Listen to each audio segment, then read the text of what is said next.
Hello, and welcome to Restoring Hope, the podcast of the Missionaries of the Precious Blood.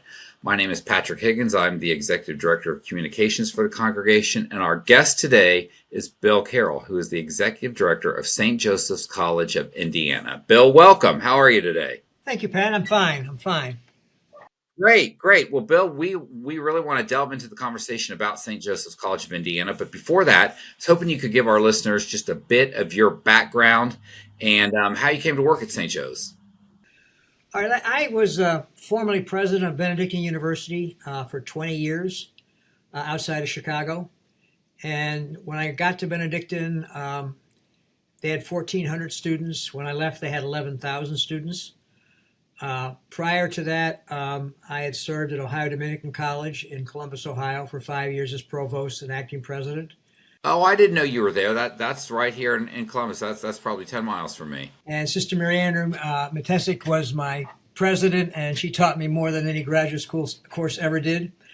I'm a graduate of the Catholic University of America, like they like to be called, and my major, PhD in philosophy and theology, with a specialty on Pseudo-Dionysius the Areopagite, which we're all fond of, and we follow him closely. But I got into administration because I like teaching, and I was afraid I was going to run out of students. I started teaching at Baltimore, Coppin State University, and then moved on to Ohio Dominican and then Benedictine. At Benedictine, we were in serious trouble. As I said, 1,400 students, and I left with 11,000. For 10 years, we were the fastest growing university in the country, with sites all over Asia. We were the first Catholic college into Arizona, looking for markets. Many Catholics in Arizona, Catholic college. So we founded a site in Arizona that's alive today. In Asia, the population, we started in China only and then spread to Vietnam. And after 20 years of being president, I got bored and left and started my own company called Hunter Global Education that focuses on taking primarily Catholic institutions to Asia for income-producing partnerships with Asian institutions. As I began that journey around 2016, 2017, I got a call from the board chair, or Mike Vinay, at St. Joseph's. His son had gone to Bennett, which is across the street from Benedictine, asking me if I would come over and be president of St. Joseph's College, which had closed by then. And I said, no, thank you. I don't want to be president anywhere again. But he was persistent. And finally I said that, okay, I'll come back and help with the academic programming. I did. And then I realized that the place was in need of some kind of executive director. And I agreed to be the acting executive director. And that was probably 8 years ago. I'm still the executive director at St. Joseph's College. Okay, all right. Now, Bill, give us a little bit of the history about St. Joseph's, because you mentioned that it closed when you were approached, and that's no longer the case. It's reopened, but it's kind of reopened in a transformational way, correct? Correct, and I think we need to be careful. I used the wrong word closed, but it really wasn't closed.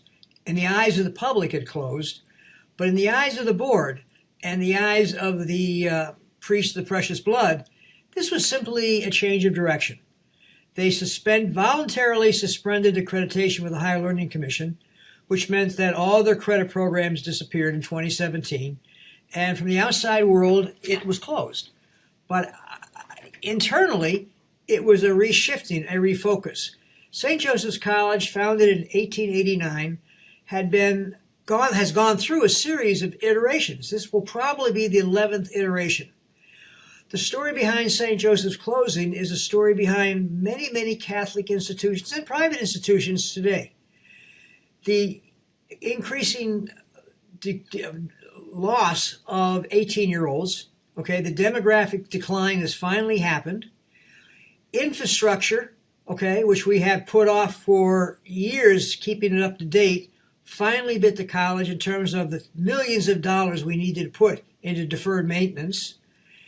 And, the desire for a college degree has gone down dramatically. There's another piece in there that we don't talk about too often, or not at all, is, in the 60s, a huge transition took place with, congregationally funded institutions, Prior to 60, most of our institutions were really supported by the congregations. They gave their blood, their life, their very being to the institution. As their numbers dwindled, the institutions had to hire, full-time lay people who needed a living wage. So that transition from being supported by, clerics, religious people, not the lay people who aren't religious, but by religious congregations to a full-time lay faculty and staff created a burden, a financial burden we have yet to recover from. So that leads us not to pay off the infrastructure repairs we need, putting that off to the future, as they say, kicking it down the road. Well, St. Joseph's, it came. The road came to an end, and the board made a good decision. They closed, they shut down, not closed, with the idea of coming back.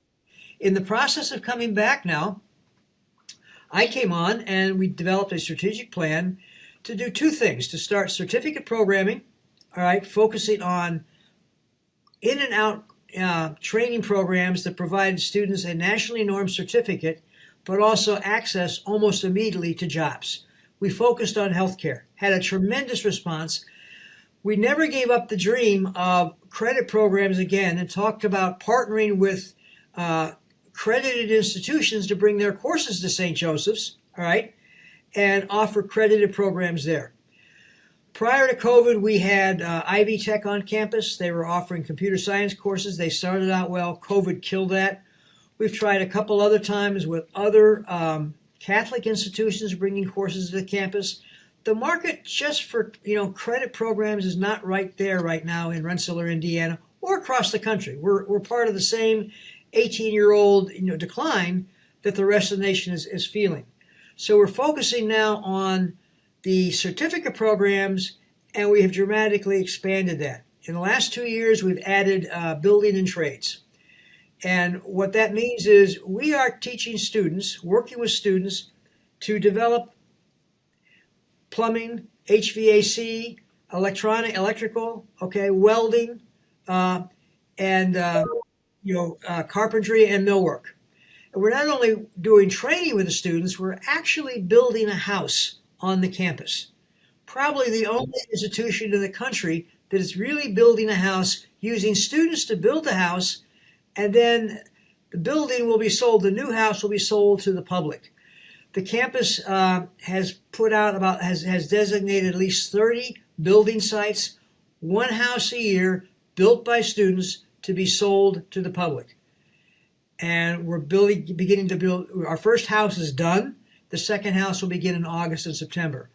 We've also noticed that there's a tremendous need for CDL drivers. CDL is the license given to your 18-wheelers, your school bus drivers, your dump truck drivers.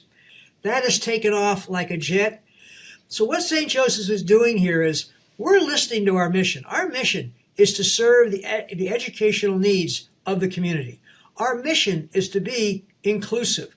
Our mission is to be a Catholic institution, and we're doing that through developing these trades, these healthcare programmings, the CDL, and will there be credit courses?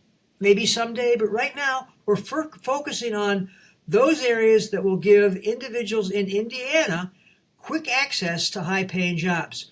On the trade side, we're partnering with the local unions that are working with us to move our students from our programs into their apprenticeships. So you can see there's a track right there going from trades to a real job that pays significant income.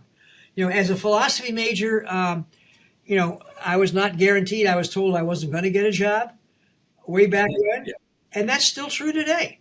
What we need to do is provide college students a backup for, say, a humanities degree. So that could be a CDL license. That could be something in the healthcare area industry. It could be a veterinary assistant license. They're immediately hireable with these certificates. And Bill, what kind of response have you gotten from this? I mean, obviously you went from a 4-year accredited university to a certificate in trades program. What has enrollment been like, and what's been the reaction of the students? Well, one of the things that I am learning along this journey is we cannot be measured by traditional norms for higher education. So when I was a president, when I was in traditional schools, we talk about FTEs, full-time equivalent students. I would project maybe 5,000 FTEs for the fall, and then I could base my budget on that, et cetera, et cetera. That's a credit model, all right? In the non-credit model, we are enrolling students all the time. And when we first started the certificate programs, we had tremendous response from the community. And Rensselaer is a rural community, about 4,000 people, great response. And what we noticed is after a while, the response declined. And that is significant because it's reinforcement of what I just said. The market will not support, okay, a college that requires thousands of students. That's what happened to St. Joe's. So that's why St. Joe's has numerous dormitories all over the campus because they were recruiting throughout the country. Rensselaer supported us out of the box, but only so many people need a CNA in the area. So now we're being forced to expand regionally. We're being forced to bring in other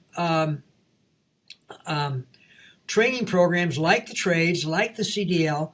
In the CDL and the trades, we're actually partnering with manufacturing companies, all right, with areas that need those kinds of workers. So the initial response was gratifying, but we ran out of students.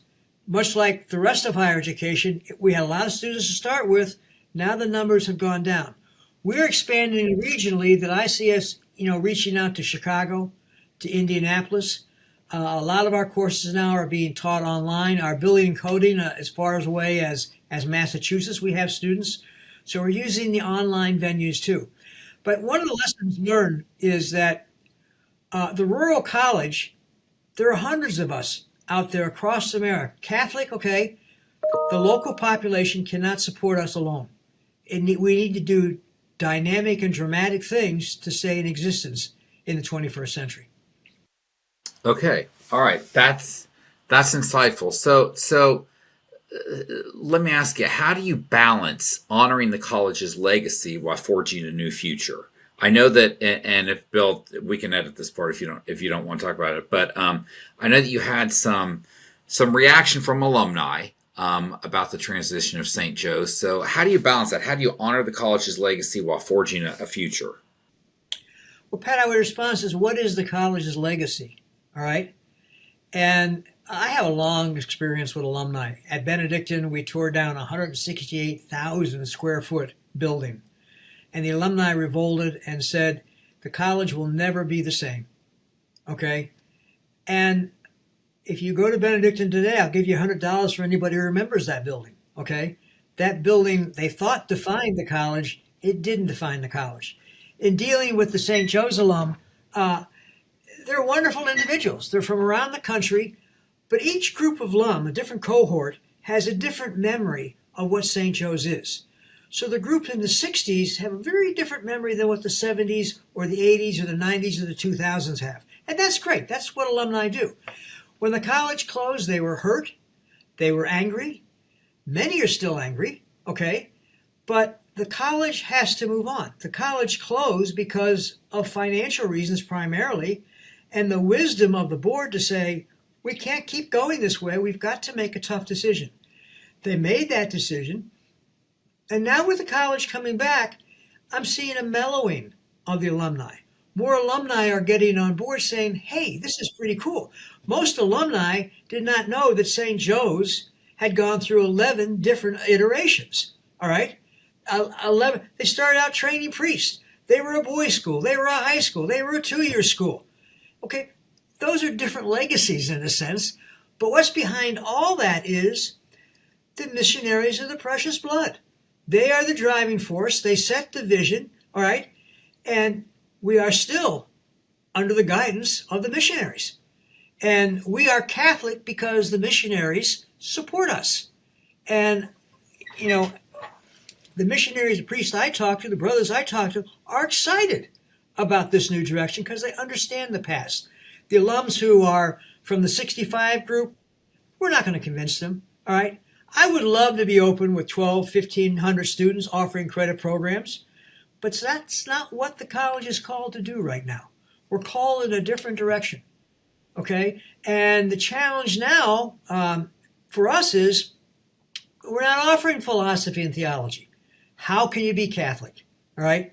I get that a lot. And, I take that kind of personally. Well, I take that personally because I've taught, philosophy and theology. And as a trained philosopher and theologian, those are sciences. Okay. Those are not designed to convert people. Theology and philosophy courses help us understand more deeply our faith. All right.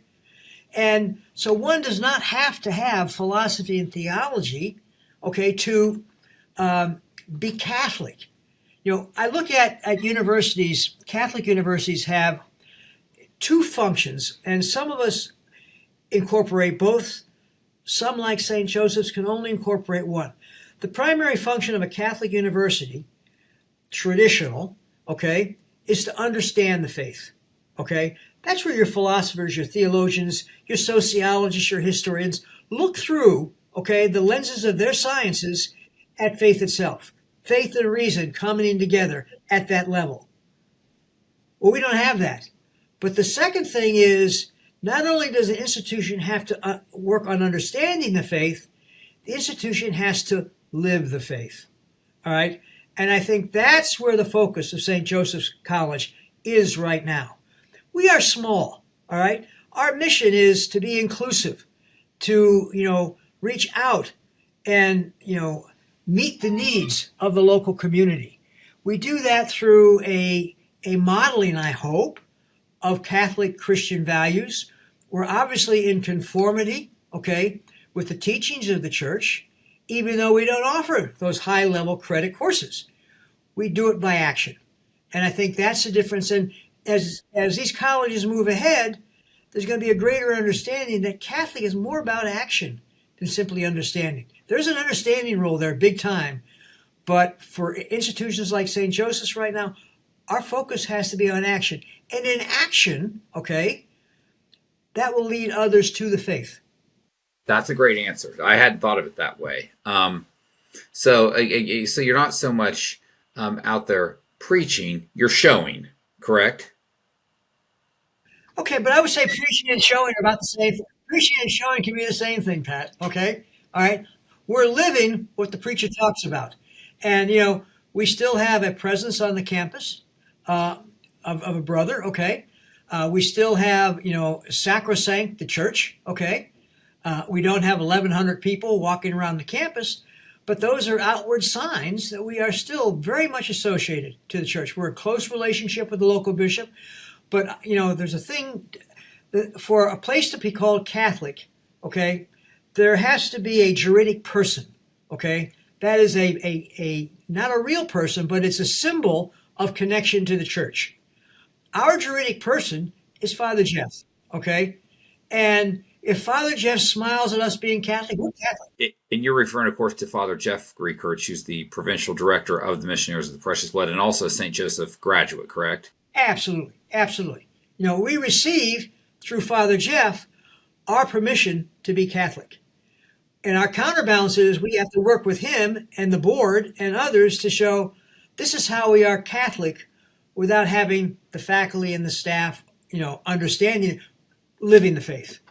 That makes a lot of sense. So the Missionaries of the Precious Blood, their spirituality is still very much present on the campus, correct? Okay, so do you know, or can you explain how, maybe even in the most, in the lightest sense, how does the charism of the Missionaries of the Precious Blood influence the college's work today? Or maybe you've already answered that. Maybe it's just that actions are, through your actions, through the fact that you are open, that you are thriving, that you are carrying out that mission of reconciliation, hospitality, and community, especially. Is that correct? Yeah, one of the things that I've always struggled with, and I think we're there, is at some point the baton has to be passed from the religious organization to lay people, okay? You have raised us well. We've gone through Catholic school. We've gone through Catholic higher education. We're practicing Catholics. Trust us. All right. And I think at St. Joseph's College, that's a model at play. All right. You have a wonderful board of trustees, significant presence of the congregational members on the board. They'll step in when they need to, but they're mostly sitting back, I think, and smiling, saying, we agree with that position. It's not that the congregation is telling us what to do. We are swerving ahead, knowing they're supporting us. Huge difference, all right? And again, it's the mission that gives us permission to do what we do. The mission doesn't say you're going to have credit courses, okay? It does say we're liberal arts. Well, liberal arts is we teach critical thinking, all right? We teach problem solving, but in the context of the trades, let's say. We're still realizing that mission. And I think that at a board meeting, it's kind of interesting that we check in all the time, okay, with the priests and the brothers present. You know, is this okay? Are we okay? And they have every right to dissent. It's a community of fellowship between lay and religious that I think is dynamic and a model for other institutions. Okay, yeah, and that's a great answer. That is a great answer. And I like that the fact that you said that it has to transition at some point, and it has transitioned. And it's already started, and in some cases, it's already made that transition. So, let me ask. Our podcast is obviously called Restoring Hope. So how do St. Joseph's programs equip students not with not just job skills, but with purpose and hope? And that's a bit of a philosophical question, I understand. Yeah, we can do that. The exciting thing to me is at Benedictine, one of the things we got into big time was adult education. And your adult person, the average age was 28 to 35, let's say. I had them as old as 75 there, students. And when we started the healthcare programs at St. Joseph's, I quickly realized these were adults. These weren't 18-year-olds. And these were mostly women who, for whatever reason, did not go to college out of high school. They went to work. Maybe they raised a family. Okay. So they come back and they take a 4-week course. They take the state test, let's say, as a certified nursing assistant. They pass it and get their certificate. Hope, okay? They take off like a rocket ship. I didn't think I was good at school. I can do this. Now we have a growing number of our certificate graduates who want the next level. We're actually looking into an LPN program that could migrate into an associate's degree program someday, or a partnership with another university to move these women and 2 or 3 men into a nursing program as a result of our certificate program. We've started a pre-nursing certificate program where these students take 3 of our courses, and that lines them up to try and get them enrolled into a nursing program, working with a couple institutions to try and set up those programs. So your question of hope, these individuals did not go to school for a reason. Some of them, they had families to raise. Some of them didn't think they were good students, all right? When they take these courses and do well, the blinders are off, okay? The Sandman has left their eyes. I can do this. I want more. Wow. Wow. Okay. So do you say, does St. Joe's engage students who have maybe kind of felt left behind by this traditional college system? Oh, I think absolutely. Okay. The traditional college system, of which I've been a part of, obviously, for a long time, is a lockstep 19th century model in which people go freshman, sophomore, junior, senior. You take 120 credits, you're therefore a college graduate, able to go. Some people don't respond to that kind of a learning format. And a lot of our students are those students. So they didn't go to college. They felt the pressure from high school to do well in a certain way. Their learning styles may not have been met. Okay, they chose not to go to college. They went to other areas of jobs. Okay, the other issue is we have, as a higher education community, really put down the trades. All right, and I think that's terrible. If you don't have a college degree, you're nothing. So sad. I have learned, and I grew up in a construction family, that critical thinking skills are taught big time in digging, a foundation or working on a construction site or driving a truck. All right, that the critical thinking skills are there. And someone would say to me, well, they don't read Shakespeare. No, but you don't read blueprints either. Okay. So I think we need to balance it out that the trades are honorable. All right. The trades right now are the future of a lot of young people's, careers. And there's good money and there's honor and pride in those trades. Everybody does not have to go to college to be successful. And unfortunately, over the years, we've painted a very difficult picture for some people. We have, right? We have.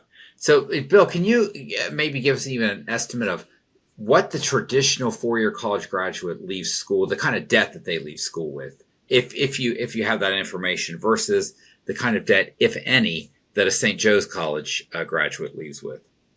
Our current graduates leave with zero debt, as far as I know. Okay. Wow, isn't that fantastic? And what you're hearing across the board is it depends on the college you go to, and students can leave with six-figure debts. All right, and they're paying that off the rest of their lives. At Benedictine, when I was there for the 20 years till 2015, the average debt was about $20,000, which I didn't think was bad. All right, but it depends on what institution you're. Some institutions are charging $50,000, $60,000 a year, and that's a lot of money. That's a lot of money.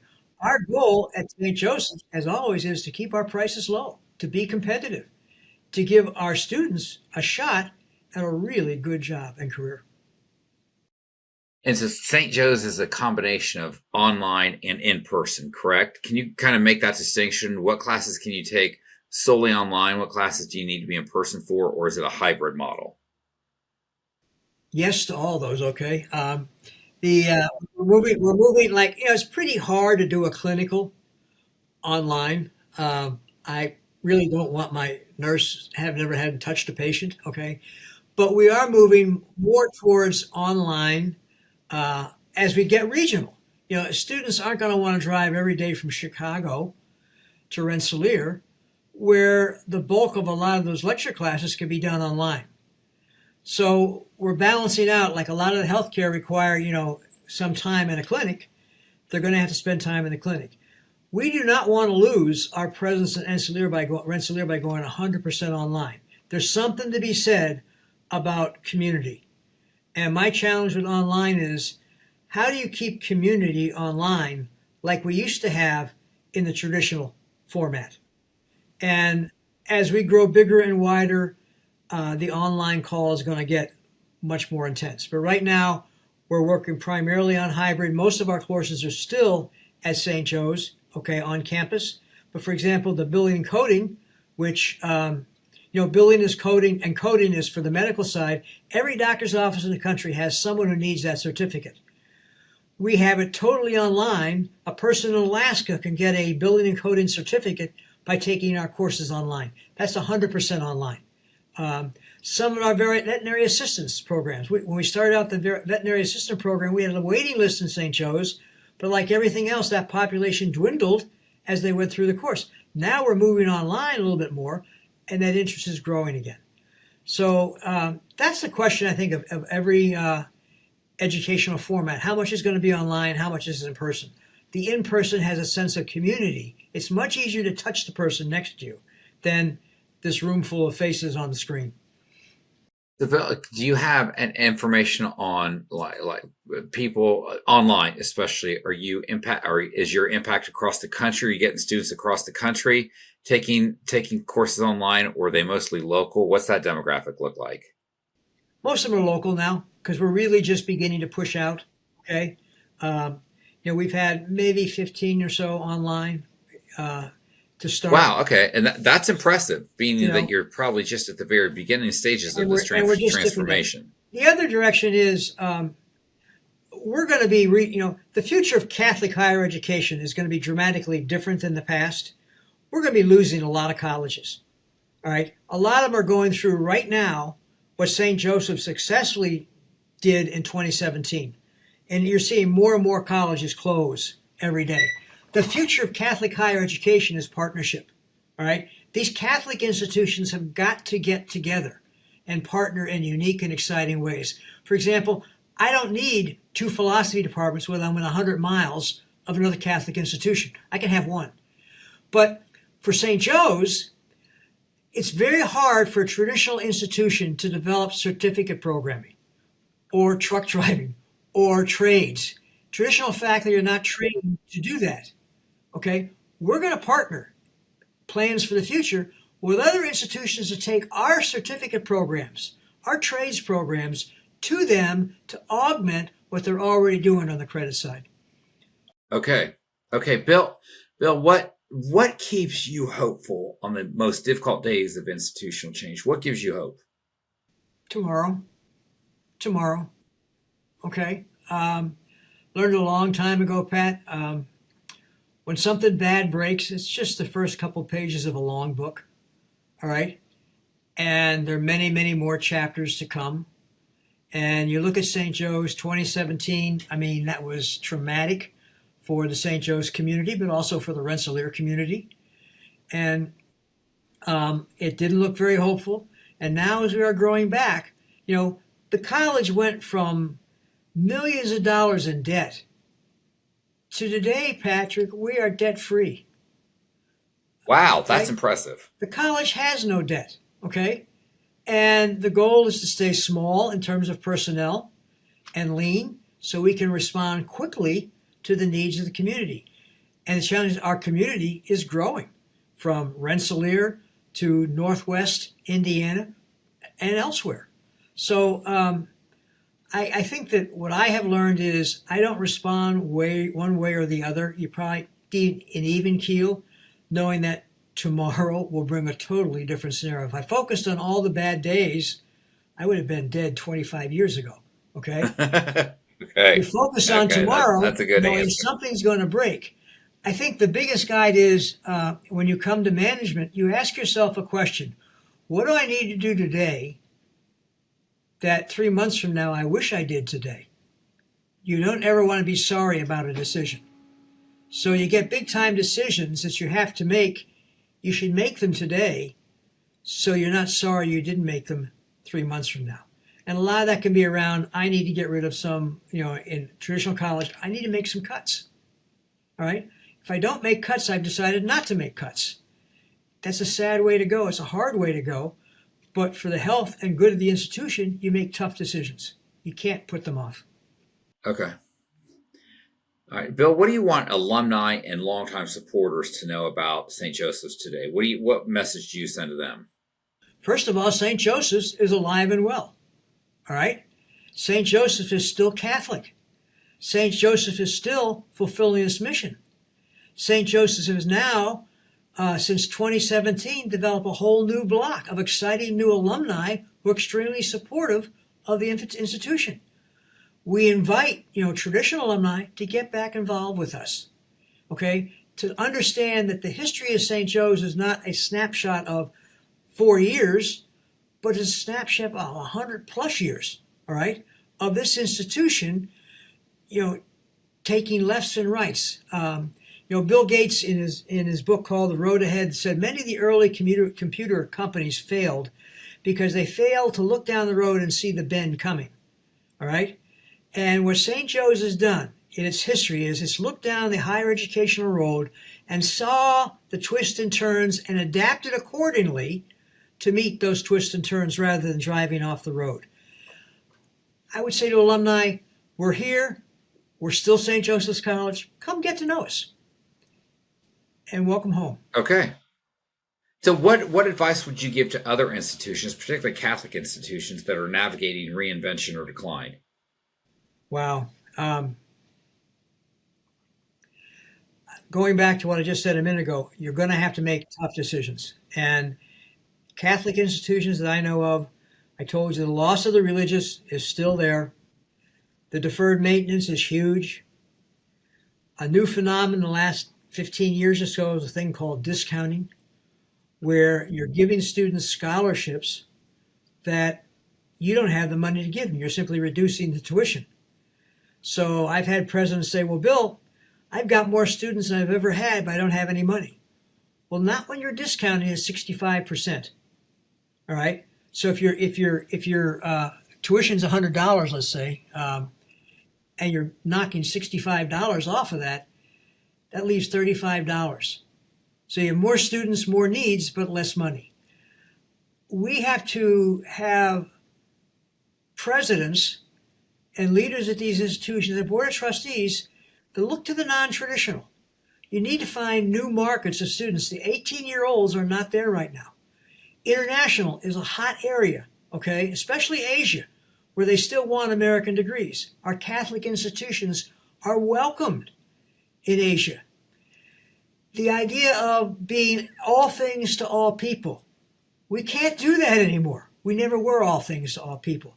In the rural communities like the Rensselaers, they're struggling. The population will not sustain a 4-year college. What do? I think you need to partner with other institutions. You have to realize that in the past, what we usually do is a president will say, we need to cut the budget this year by 25%. So everybody cuts their budget by 25%. The scary thing there is you're also cutting the meat of your income producing areas. Identify who are your income producers. Don't cut there. Actually add money there. All right. Higher education, Catholic higher education, is a business. We don't like to use that word. But income has to equal expenses. The other thing that I would stress is, in the experience of St. Joe's, one of the things I wish we could have done, and I wasn't there then, was at least keep 1 or 2 credit programs alive. Put the resources behind 1 or 2 credit programs so we didn't lose the accreditation from the Higher Learning Commission. That takes years to come back from and really stifles in how some of the programs we're able to develop can develop without that accreditation. So a struggling institution, I would say, look at your curriculum hard. What area, if you have a major, let's say of 3 or 4 students, let it go. Okay. And also the associated costs. These are tough. These are tough decisions. But the job of a president is to protect the institution. All right. That requires so become mean and lean. All right. Deal with difficult cuts. Cut out extraneous things that you don't need, and always look for new markets of students. One of the things I was called the popcorn president because I had a lot of ideas. And all the ideas don't happen, but some do. But I, for example, in terms of my desire to find new population of students, I talked about Asia. I talked about Mesa, Arizona, where we have the only Catholic college in the state right now. I developed a certificate program that I think is going to be a huge moneymaker that I'm willing to offer the first college. It's a certificate program for aliens on intergalactic space travel. Now, they laugh at that, but when those aliens come, we got that certificate ready for them, okay? But that's it. You need to think way out of the box, okay? For example, another one is why not start That's thinking out of the box, absolutely. Why not start a senior university? Benedictine started Benedictine Senior University. The requirement to get in it is you had to be retired. Older people, I guess myself now included, are looking for things to do. They want to reflect on their life. Philosophy is a great place to be for those kinds of. Give them an opportunity to reflect. They'll become the biggest alums, okay, you can imagine, because they're so appreciative of the idea to sit down and talk about unpacking my life in the context of a philosophy course. Wow. That's a great idea. That's innovative. That would have never occurred to me. You know, we had a separate building and separate courses and certificates going on. And you'll have a former judge sitting in the front row of your philosophy class. That's intimidating for a faculty. It's exciting, though, too. Really exciting. Yes. Okay. Wow. That's inspirational, Bill. That is. I use that word probably too much, but that's inspirational. So let me ask you, where do you see St. Joseph's College in 5 years? Everywhere. How's that? Everywhere. I mean, we cannot be chained, okay, by how things have been done in the past. We've got to be innovative. We have to be creative, and we've got to be extremely business-like. All right. We will not incur large debt. We will use avenues and venues that provide income to us.